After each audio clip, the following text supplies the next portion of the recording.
โอ้อ่าในส่วนนี้15 หน่วย15ก้อนบ่เอามานั่นนะยืมอยู่ในบ้านนี้กันเลยนะก้อนหน่อยเฮ็ดบันไดขึ้นพร้อมตุ๊ออกแบบเองได้บ่นี่นะน้องชายมันคนน้อยๆเลยบ่ายปั๊บขึ้นปั๊บเลยโอ้คักแล้วฉันเนาะได้อยู่แล้วว่าองศาเพิ่นก็ได้เทน้ำนี่คงสิง่ายอยู่แล้วว่าก็ลองมึงลองเบิ่งลองได้บ่ได้เลยเรียบร้อยสิหลังลุงลองเบิ่งว่ามันครบว่ามันจะดาวที่คุ้มไปเอาหน้ามาได้จ้าทดสอบบ่ได้เอาชื่อกระทิงเครื่องชูกำลังมาตัดโดย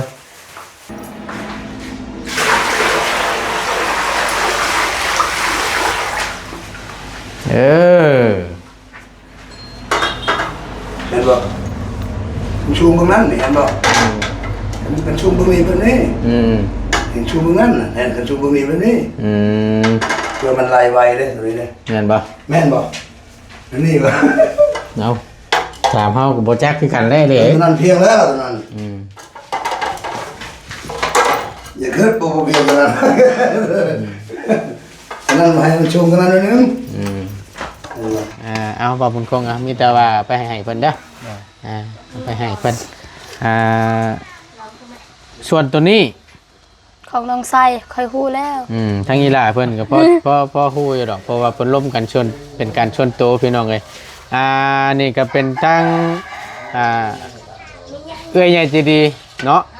เอาจังซี่ก็แล้วกันพี่น้องเอ้ยอยู่จากเวียงพุ่นล่ะเวียงจันทน์เพิ่นติดต่อมาทั้งประตูนี่ล่ะก็ว่าเอ้าฝากเงินไปน้องไส้นี่เด้อว่าสั่น300,000กีบว่าสั่นเอาล่ะเอาใจเด้อเอาทั้งอีหล่าไส้เพิ่นฮู้ดีก็มีแต่ว่า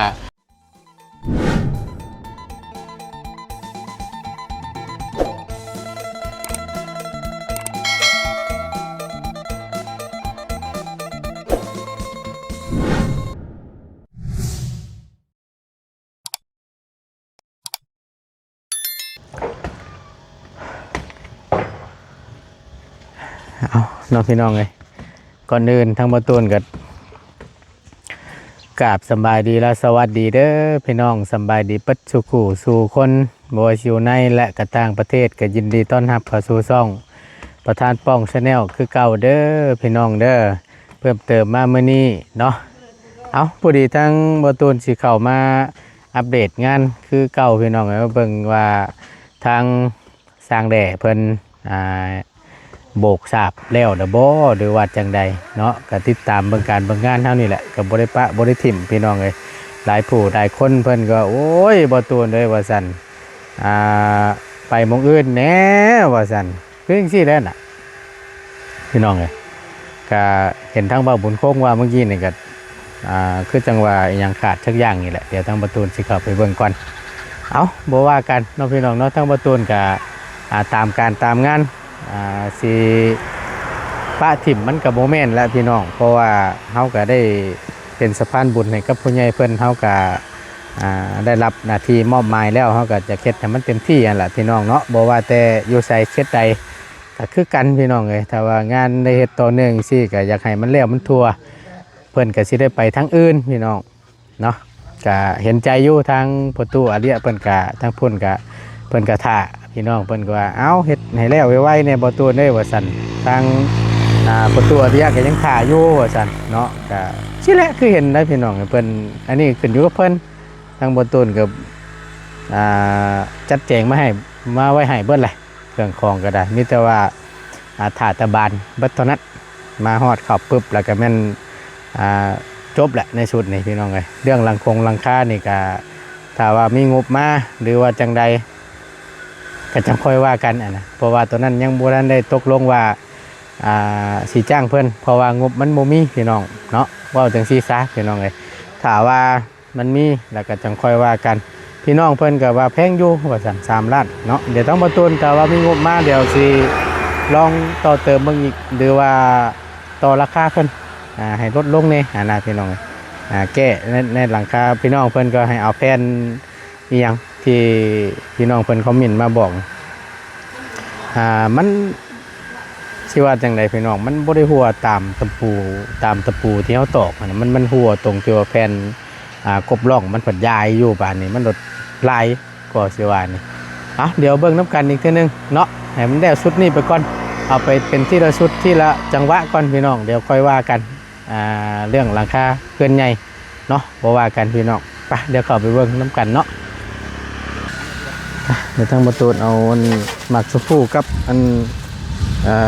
เครื่องลืมสู้กำลังไปให้เพื่อนไปต้อนไปฝากคือเก่าแหละพี่น้องเลย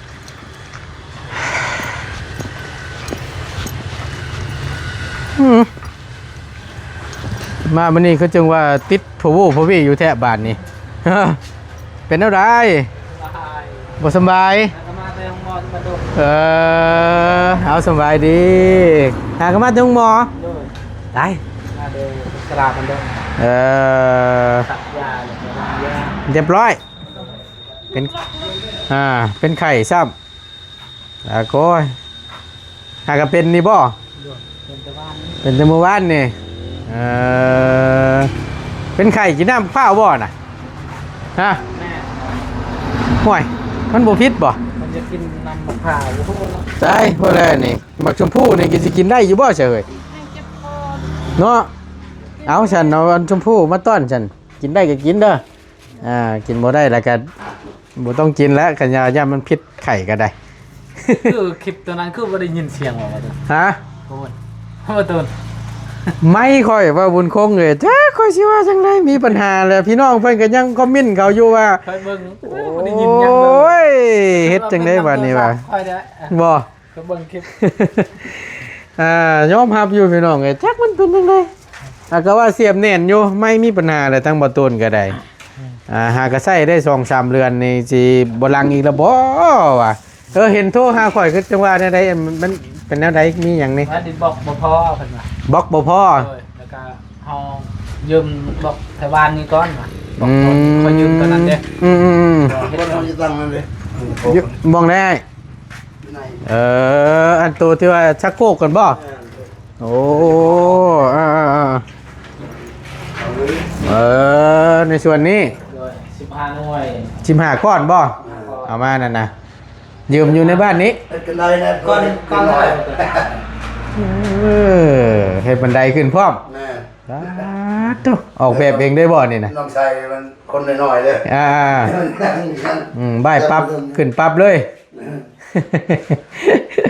โอ้คักแล้วฉันเนาะทำแห้งก่อนเอาลองเบิ่งจักหน่อยก่อนพี่น้องเนาะ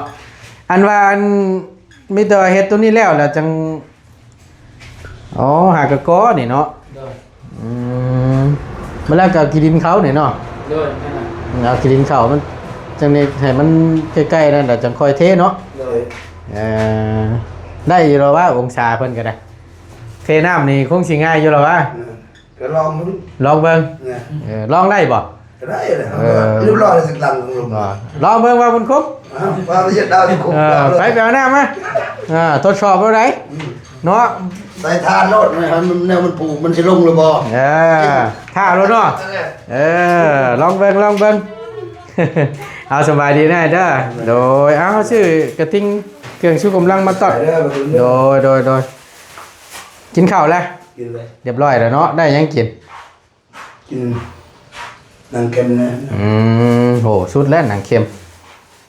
มีแต่ว่าตั้งตัวนี้แล้วมันยังเรียบร้อยแล้วกับพื้นนี่สีเทไหมเนาะเพราะว่ามันต่ำไปพุ่นเลยพี่น้องโดยจะมันจะเจาะตัวนี้เจาะมุมนำไรเลยเวลาเขาอาบยังเลยตัวทอน้ำเสียน้ำเสียเจ้าอุ้ยไรเดี๋ยวให้ออกพุ่นเลยเนาะมาแล้วก็หาเอาขี้ดินเขานี่เนาะใส่เอาพูนกับเซมังดินทรายดูนะมาหากินนี่ยังเพราะว่ามันหลายอยู่เนาะหลายพวกมันยังซาเป่าสุดโอเคฉันใครอยู่กับว่าดินทรายผมก้อนเนี่ยน่าจะเทจำนี่ก็ได้ประมาณ10 เซนเนี่ยนี่เอาลวดแล้วนะแข็งปักเลยบาด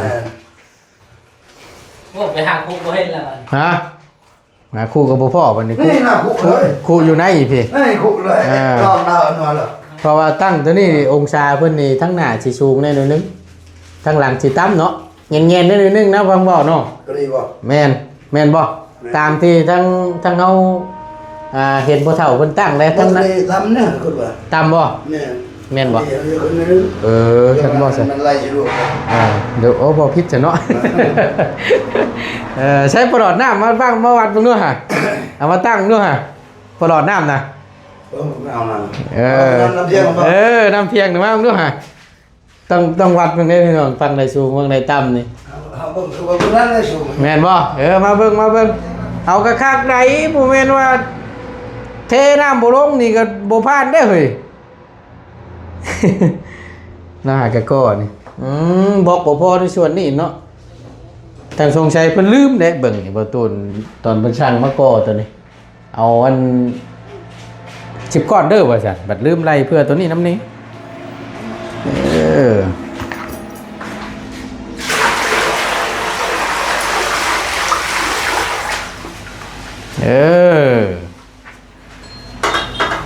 เห็นบ่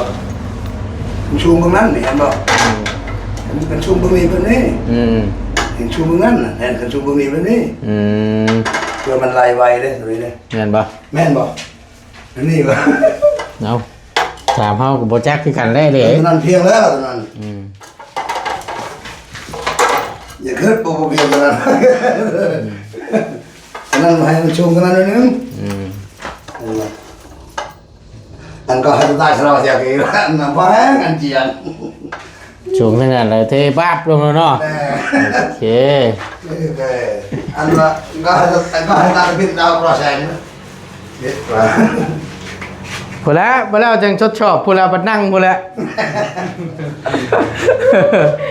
น้ำเปล่าๆนี่มันได้อยู่ดอกเนาะพูดแล้วบัดเฮาใช้งานเพิ่นของแท้พูดแหละใครอยู่คำว่ามันเดือปูนก็ได้ก็ย่านวันบ่พอมีแต่ว่าอันเจ้าไปเอาอยู่น้ำไผอันดินบล็อกนะ คนชาวบ้าน อยู่คนชาวบ้านนี้เพิ่นยืมเพิ่นบ่หรือว่าได้ขอชื่อสิบ่ แต่ว่าขอชื่อเลย เพิ่นขายก้อนเท่าไหร่น่ะ ก็แล้วว่าอยู่ถ้าใดอยู่ห่างนะ ก็ประมาณ3-4,000นี่แหละแต่ว่าประมาณนั้นแต่ประมาณนั้น ก้อนหนึ่ง4,000ก้อนหนึ่ง4,000 โดยมีแต่บอกเพิ่นว่าคนหนึ่ง4,000 แม่นหรือว่าสิเอาหรือว่าสิเอาอันอิฐบล็อกคือเก่าบ่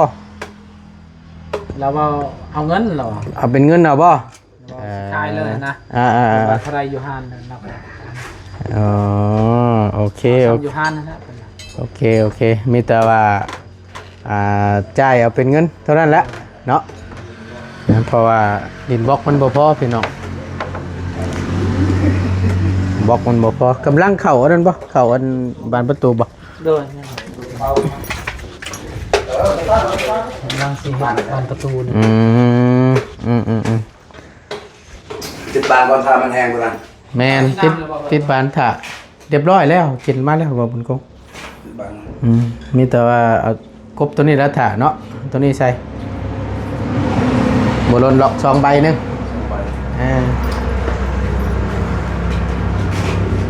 อยากกินมันข้าวนั่น เอาลงแล้วบ่นั่นน่ะ ลงเลย โอ้เรียบร้อยเลยตัวเนาะเบิ่งออกเบิ่งก่อนสั่น บ้านนี่แหละ เมื่อวานนี่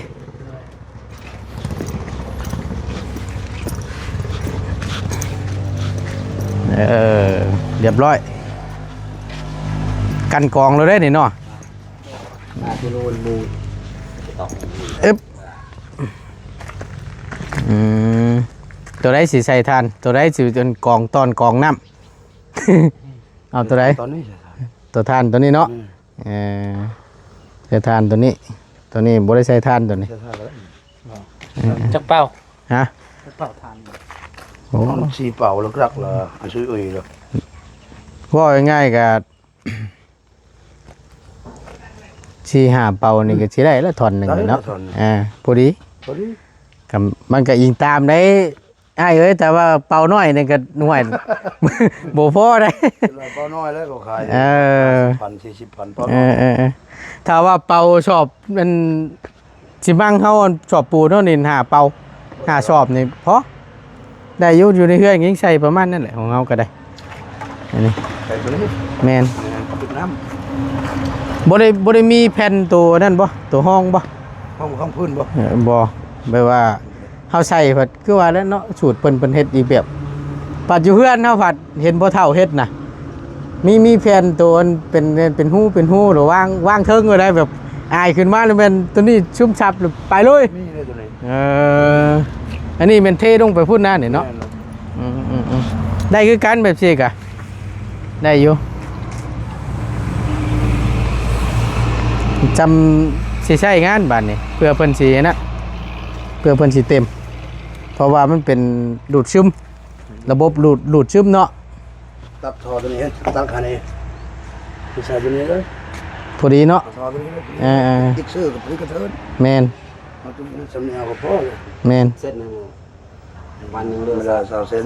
30 เจาะลวงใส่กันนะเนาะ ลวงใส่กัน ได้อยู่ดอกบริหารจัดการเบิ่งโดดได้ถ้าว่ามันส่วนใดที่เฮามันพอได้เฮาก็เฮ็ดใช้โดดเพราะว่ามันนั่นนำเนี่ยวางยาวเติบฮ้อนแท้ๆนี่เนาะอากาศเพิ่นนี่ก็ได้ มันสิตกแล้ว เอาเฮ็ดสู้เวลาเราพุทธบ่ได้ตัวนี้ล็อกแทงอะไร ดินนี่นะสุดดีเนาะ เฮ็ดสู้ก็ได้ ยังดีละบ่าวบุญคงยังเจ้ายังขุดได้ปานนี้มันแน่นจังไดเนาะดินไปแทงนี่ เนี่ย เราขุดยังเลยมีดอนคืนบ่เข้าเลย ปิ้งอันนั้นติ อันนี้ให้เล็กเอากดบ้านนี่ แดง ปึ้งปึ้ง นั่นน่ะง่ายน่ะเนาะแตกผุได้น่ะเนาะ พอดินแบบนี้เลยจะมีน้ำมันตื่นเลย อ๋อนี่เป็นนั่นนี่เลยพี่น้อง ขุดวานนี่ปึ้งอยู่คนหิน บ่ขุดอยู่ใช่น่ะ เด้อยู่หั่นแหละ ขุดนี่ โดย ยังบ่แล้วบ่ แม่นคนหิน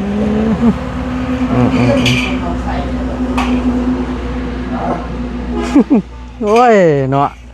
คลับมาแล้วอาหารการกินก็ได้เมื่อวานยิ่งชดแกงหน่อไม้มาตัวไอ้ระเบ้ากินน้ำอยู่เฮ้ยมามื้อนี้ว่าเป็นไข่แหละนั่นแหละเพิ่นเว้าอยู่ตัวกันกินแกงหน่อไม้ว่าซั่น บ่เขาบ่ได้ตัวเอามันแซ่บไปเลย อ่านเป็นไข่เลยเจ็บขาน้ำ เพิ่นซักบ่ โอ้สักยาสันบ่ เอาสันมิตรว่าเอาไล่เบิ่งบ่าบุญโคกมาเดี๋ยวข่อยสิจ่ายเงินให้เลยมายันว่าเป็นเพิ่นอยากใช้งานใช้การเอาไล่เบิ่ง15ก้อนบ่ โดย ก้อนละ 4,000 ตอน4,000 บวกลบคูณหารเลย ไล่พอก็ได้ ได้อ่ะ เอาไล่เบิ่งได้เบิ่งได้15ก้อนหนึง4,000เท่าไหร่ เอาไล่เอาเท่าไหร่นักเรียน 60,000 เฮ้โอ้ยเนาะแม่นดีบ่ แม่น 100ก้อนละ4,000 15ก้อน 60 นะ 60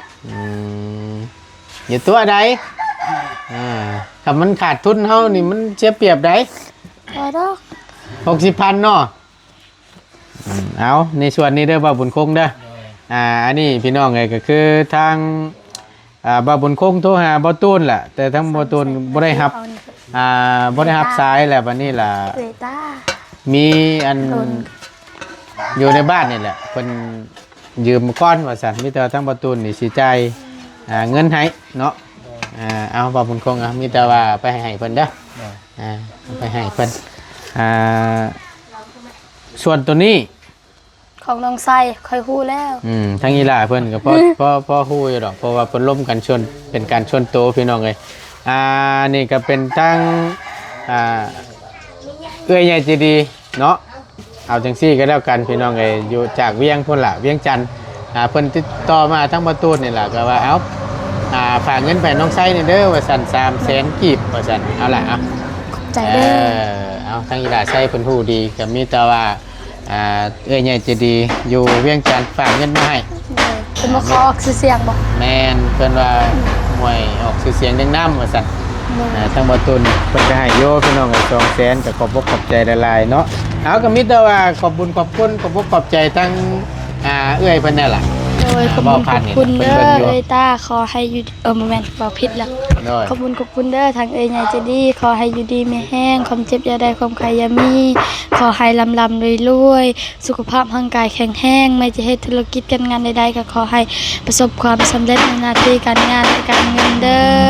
เงินที่เอ้ยส่งมาให้ก็ขอให้กับคืนหอยเท่าพันเท่าเด้อสาธุ สาธุเอาพอดีแล้วเช้าไว้มาพี่เราก็ได้บ่ตรงโดยไว้ไปซื้อหืดซื้อยานั่นแหละเด้อไว้มันบ่เช้าก็ไปหาหืดหาหมอหั่นแหละวะให้เช้าไว้เนาะ ว่ายังทั่วกันกินแกงหน่อไม้มามื้อนี้ว่าติดระพุงระภาคระบาดนี่ บ่เขาบ่ได้ ให้ ตัว แต่คืนนี่ อันนี้เออ เอิ้นไผเขาบ่ได้ยินครับ เออ เอิ้นเป็นปีเพิ่นเอิ้น เป็นไป เพิ่นเอิ้นเพิ่นเจ็บแฮ โอ้ ง ย โอ้ยไม่ก็นายเลือกนา ตกใจเบิดบาดนี้ยังตุ ใจ เอาหูย นั่งอยู่ชื่อขึ้นบาทเดียวฮ่าสิโต ก็จะตกใจ เออ เคยเจ็บแฮงจนนั้นเคยบ่ได้เอิ้นพอคอยก็ให้ผู้เดียว อ่า